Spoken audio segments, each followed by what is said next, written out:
Minotti, and I'm what you might call an absurdist magician.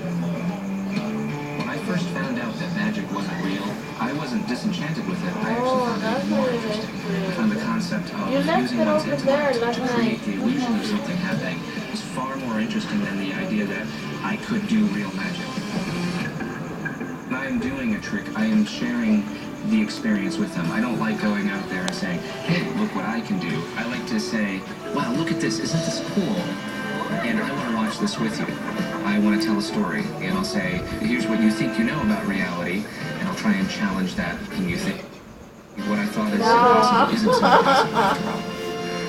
You made a hole. Where's the card? You left it over there in the theater, no? I'm not usually very good at gasconade.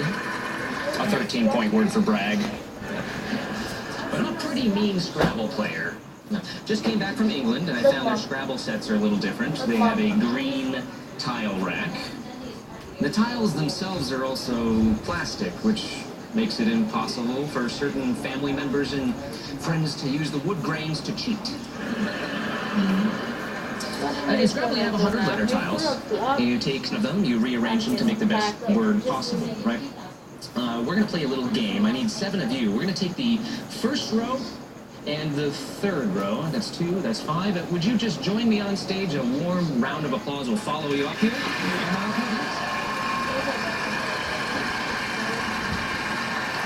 You stand right here, please. Right along this line, if you will, please. Thank you very much. There you go, right along the line here. We're going to play a game. Each of you are going to reach inside the bag, take a single tile, keep it to yourself, don't show anyone else. And in a minute, I'm going to have you deposit them on this tray as you walk back to your seat. Fair enough? Don't move it too much, Marisa. I feel as though to enter the spirit of this game, I should change my words slightly. So, I entreat that you take this satchel of graphemes and shake it paroxysmally. Bravo! That's it. Now, delve into the satchel and extract a singular grapheme for your own ocular pleasure, none other. And please reciprocate with the satchel down the line till the 7 of you have done thusly. Excellent. And Jonathan, would you be so kind as to join me over here? Sure. Please, thank you very much, Jonathan. Right over here, please. Pleasure. Nice to meet you. Jonathan, as I riffle through the folia, by acclamation of cessation, bid me cease at whichever temporal singularity you like. So you're gonna flip and I'm gonna stop. Gotcha. Perfect. Now take the ligneous accreted graphite stylus and inscribe a small circle approximately the dimensions of a pecuniary pittance representing the value of a decimated dollar arbitrarily in C2. But just draw a small circle without looking yet. This is much harder work than I thought it was going to be. Okay. Without looking, a small circle underneath. Very good. Excellent, good. I'll take this, and in fact, you know what? Would you also initial the page just to make sure, in case we lose it, right here at the corner, if you will, please? That way you'll find it later. Fair enough? Okay. I mark the page here. I'll come back to you if you will. Good.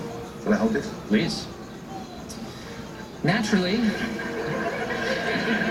as this prior to radio may be already perspicacious to you. Very good. And back to...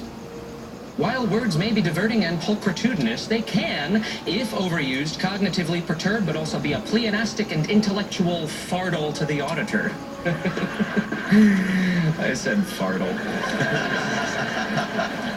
Hyper-Brobdingnagian words make the elocutionist seem pompous and egotistical. They can alienate the audience or bewilder the listener to an aphasic stupor, as is evidenced by our current endeavors. While it may be a salutary exercise to be well-versed in the vocabulary of one's language, I think our speech ought to concatenate around linear Lilliputian utterances when casually conversing with others, no? Small words. Which of you had the L? Any? Ah, you're first in line. Jonathan, would you be so kind as to open the book to the chosen lexical sign? Okay. And find the encircled word. It's my fervent hope that through the sesquipedalian demonstration of a frivolous con, I've successfully rendered my intention that whenever possible, one should eschew obfuscation. What was it? The word is lobster. Word. What? Lobster? Yeah. No, because the guy. Francis, let me ask you, obviously we're impressed by just remembering those words is quite something. But you're a smart guy, know that. Your parents were both physicists, is that That's correct, yes. How did growing up, what kind of influence did they exert on you? They encouraged curiosity and learning as much as I could, and basically encouraged me to do whatever I chased, as long as I did it the best I could. So they were happy that you went into magic rather than into physics or another of the scientific disciplines? Delighted. Okay, I think they've talked long enough, ladies and gentlemen. We're going to go to... Let's go to Penn and ask what he thinks. Well, you know, I wish I had a thesaurus. It'd be so nice to answer you in kind, but I just don't have a thesaurus. The book that you used is very similar to a book that we used when we did a bachelor party for Steven Spielberg. It left a big mystery, and that is why Steven Spielberg at his bachelor party would have us instead of hookers, which is the big, deep mystery that we had there. But I guess we really wanted to prove to you what we think. Would we be able to look at the tray and the Scrabble dictionary? Yeah. Yeah, and the tray, yeah. Yeah.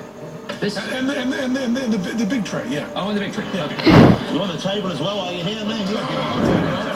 Should I tell you what you may and may not examine? Yes. I would prefer you to take a look at that. Yeah. And this dictionary is fine. Take a look at it as well.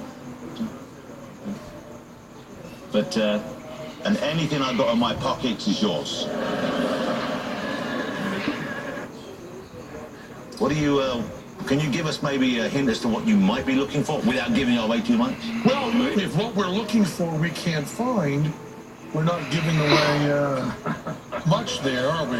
Because we can't find it. may I say, I was really hoping you were going to go for this tray. Yeah. We'd like to answer you with a trick of our own. Please. Because earlier today, Jonathan, Andrew came to you? Yes. Someone came to you. Yes. And they asked you to put an envelope in your pocket. Which I did. I did not touch that envelope since you put it in your pocket? No. You have no idea what's in that envelope? I do not. I didn't even steam it open. I didn't even hold it up to a light. No. That envelope's been in your possession since you had it. It's right here. Would you reach in and pull out that envelope, please? Now, we could not have got to that, right? We did not see this trick, and yet before we even saw you, that envelope that says "Fool Us" on it was delivered to Jonathan Ross. So we're not going to touch it. We're not going to touch it. Would you hand it, please, to Francis? And Francis, would you open that envelope? Because I think this trick is going to blow your mind. In this envelope, no one else has touched this. We did not see the trick before this. Would you pull out and would you read aloud, please, what it says? He will fool Penn&teller. What?